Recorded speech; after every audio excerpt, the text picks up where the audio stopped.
So we're going to go ahead and jump on the four-wheeler and head upriver, do a little prospecting with a metal detector, maybe a little bit of panning too if we see a good spot. I hear an airplane, which just dawned on me that it was really weird because you don't hear planes up here very often. This is probably only the second one I've heard. It's way off in the distance. Snow is slowly melting. Hopefully we'll be able to get up that trail within a day or two. And we're going to go ahead and head up the river. Up the Casa de Paga, which is Spanish for House of Pay. Hey Streaks, let's go find them.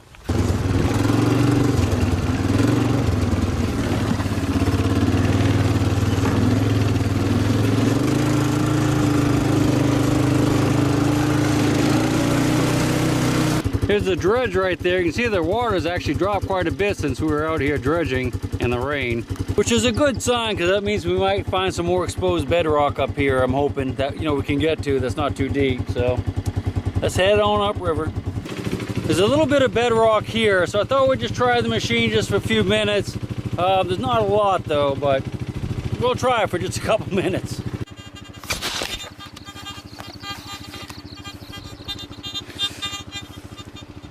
So I remembered to bring a test nugget with me today, so let's listen to it and see how it reads on the meter.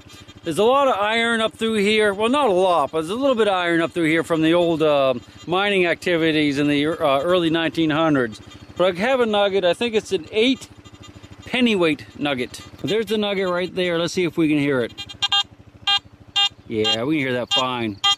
So I worked my way along the bank there for about 150 feet above the four-wheeler. I did not get any signals that I wanted to dig. I heard one or two hot rocks.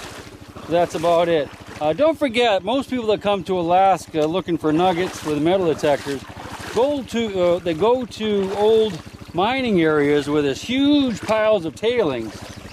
And then what happens is the mine operator or owner takes a bulldozer and he pushes the tailings around so that they're flat and new rocks are exposed. And then people will go in there with metal detectors and look for nuggets that they lost when they were mining back in, say, you know, the 1900 and 1930s. So it's actually like a football field. They'll take off a couple inches. People go in there and metal detect and find those nuggets. Much, much, much more difficult to find nuggets out in the wild, like I am here. But we're going to try. I mean, Steve did not know of a lot of nuggets being found out here, but he does know of a few. So I think given enough time, we'll learn how to look for them out here. But we have to do that almost from scratch because I've never been here before and I've never looked for nuggets in an area like this. So we'll kind of have to learn together. Back to the Bowmobile, or the Southern Skin Diver Supply Mobile. This is one spot that Steve said they found a nugget or two many years ago. And I was up here the other day looking around. We didn't really find anything except for a lot of little pieces of wire from a cable or wire rope that had rusted away. But we're going to take a quick look through this bedrock here. Again, we've already checked this. I want to see if there's any more exposed out there. Steve thought there was. I don't see any from here though. We probably won't spend much time, but I want you to look at something up there on the hill.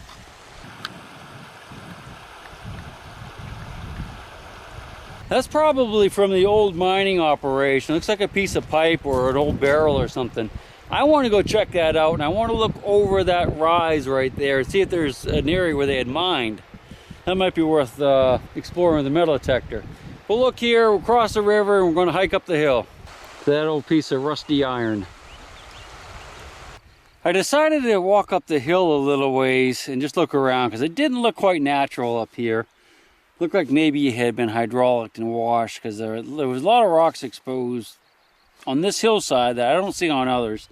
Not sure anything happened here, but I'm looking across the valley. That's the barrel we were looking at right down there. And I'm looking at this cut right in here. See that cut? There's a bunch of rocks, heavy rocks all the way across. That's all solid bedrock. There's no reason for that to be cut out like that. The river, I don't see any reason the river to, I don't see any reason the river would have tried to flow that way and cut through there and carve that out. So I'm wondering if that was hydraulic up to that bedrock, because it is in the bend in the river, and that's where gold would be found. And down through here as well. And I can see there is some equipment. I saw some rusty metal down there. So what we're going to do is we're going to come back here. I have to go back to camp. Bruce, I'm going to pick up Bruce. We're going to do some fishing this evening up through this stretch and go up to the Moonlight camp and check out that four-wheeler. But we're going to come back here again, metal detecting, and go a little further up. There's another valley called, well, I can't tell you what it's called. That's supposed to have gold in it too that I want to check with a metal detector, just up around the bend. That's the Moonlight cabin. It's just up past that. That's the cabin down. It's just up past. Okay. So if I see something neat on the way back, I'll turn the camera back on. But if not, that has to be the end of our adventure today. No gold nuggets with the metal detector, but we did find some cool things. That's what it really is all about. We'll find some nuggets yet. Don't worry. I still have 4 or 5 days, so we'll work it hard. We'll see you on the next one.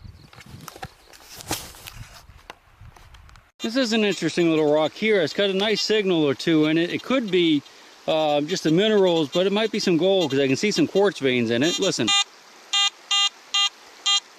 So let's go ahead. We'll turn the machine off and look at it up close. You see there's lots of quartz. And of course we know that gold likes to be in quartz. But I can also see some little specks of iron there too. So I'm going to get my rock hammer out and break this up a little bit. And once I get it broken up, we'll take a closer look at it. So I have the rock broken up and they're still giving me good signals. Now this is quartz inside there. That's a band of quartz. And I can see some little inclusions that might be gold. I can't really tell for sure. It's pretty small. We can see it's still giving us a signal.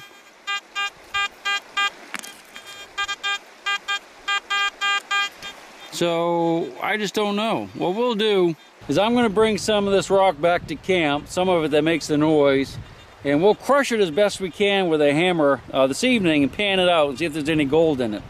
Gold is very commonly found in rocks like this, and what the miners do, or the mines do, is they crush the rock. That's why they have so many of those round iron balls, like you probably saw in the video already, called mill balls. It's used to crush rock like this so they can get the gold out. You can also make gravel with it too. But it's a little hard to extract the gold in the field when it's in the rock like that. Miners would actually carry the rocks back to what they called a stamp mill. And that was usually a steam-driven operation that had big hammers, big mechanical hammers, weighed thousands of pounds. And it would crush the rock. It would go up and down and crush the rock. It's called stamping the rock. And it would break it into a powder that they could then extract the gold, a stamp mill. So we're going to use a hammer mill to try to get a little gold out of these rocks this evening. I think there might be some in there. I don't know. We're going to find out though, I promise. Let's go up and look at that barrel or whatever that is on the hill over there and see what's just over the rise. You can see that there's like a little, it goes up on a knoll and then there's a valley and goes back up again. Maybe there's a nice mine over there with something cool to look at, or maybe nothing at all. But they were up there for a reason. That's not like flood related. There was something up there and we need to go find out what it is. So we made it across the river, no problem. There's a little bit of bedrock here too we're going to check. Not much because I think it's mostly covered with ice. We'll scan around here just a little bit. And up under there, wow, that's pretty looking. Let's look at that.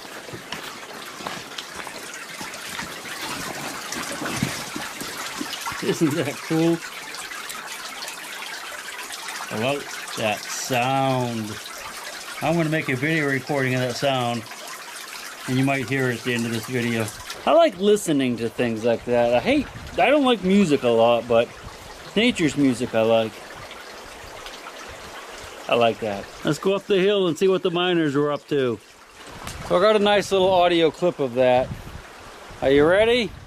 You know what we have to do, don't you? If you're a guy, you know what I'm going to do. If you're a girl, you have no idea. Well, maybe some of you girls do. Hold your breath.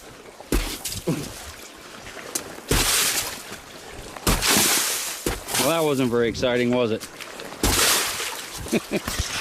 Oh, the little things in life. So we'll go ahead and hike up here together and see what wonders await us at the same time. Well, you'll see them at the same time that I see them. Brought my metal detector just in case there's some bedrock up here, if they were mining up here. There's a barrel. Doesn't look quite as old as I'd hope, but we'll look at it. It's not riveted. It had something wood inside. That's kind of weird. Wonder what that was. It's not riveted though, so we know it's not from the early miners. I guess we can flip it up without something biting us. I don't think you have any rattlers back here. I don't know what that is inside. Some type of wooden barrel, I would think. Huh. I don't know. It's got a hole there and some type of drain in the bottom. Maybe it's some sort of mining tool. Someone had to carry it up here though, it didn't get flooded up here. Let's look at the rocks, see what we can see. I don't see any obvious diggings. This area in here is a little bit leveled out, but I don't see any obvious signs of any mining. Here's some more metal, let's go look at that. Not forget my metal detector. You know, we better grab that. Set it down by that barrel. Isn't that beautiful? That's Moonlight Cabin down there. It's supposed to be haunted. Wonder what that is. Look at that dirt up on the side of the hill. That's interesting over there too. Let's zoom in on it. See if you can tell what it is. Whoa, hold your breath. Hope that didn't make you too sick. I don't know, I can't tell from here, maybe you can. There's the Moonlight Cabin up there. Bruce wrecked his four-wheeler yesterday. So we're gonna go up there this evening and look at it and make sure that we have the right parts ordered. And all of the parts ordered. It's supposed to be haunted. Well, let me tell you something. Both of our four-wheelers broke down up there. His broke, I mean part of it broke off and a wheel came off. And mine started overheating. I had to keep stopping because it was getting hot. So maybe there is something to the story. Either whatever lives there or lived there didn't want us there or didn't want us to leave. I'm not sure which. Looks like more mining stuff over here. There's some of that big pipe.